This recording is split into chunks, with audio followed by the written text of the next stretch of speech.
रहबू तो ऐसे मत कर धन। थोड़ा थोड़ा राजा जी सुता तारा दशहरा के कोरा राजा जी। हे हरे राम कृष्ण जगन्नाथ प्रेमानंद क्या थोड़ा थोड़ा राजा जी सुता तारा दशहरा के कोरा राजा जी। झूठ बात है।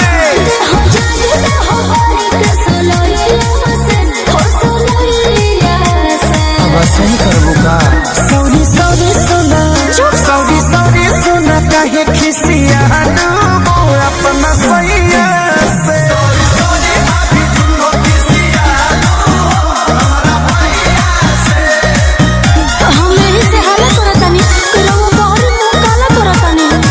मत रूठो ये सब बात है झूठो।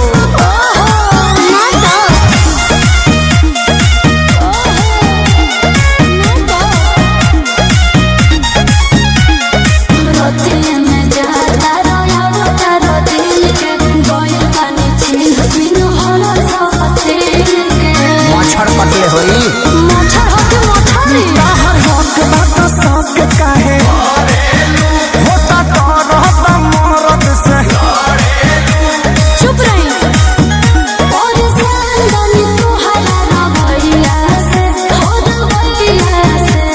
ऐसे मत कर सौरी सौरी सुना सौरी सौरी सुना काहे खिसिया अपना सैया से।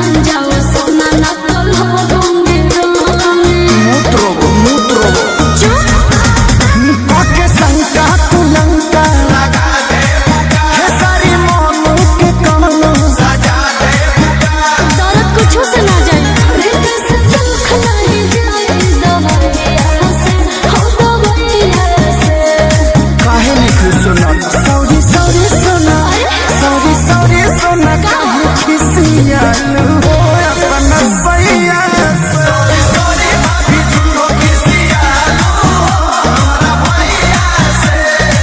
अब हम ना पड़ब कोनो कचरा में सुत रहब अचरा में।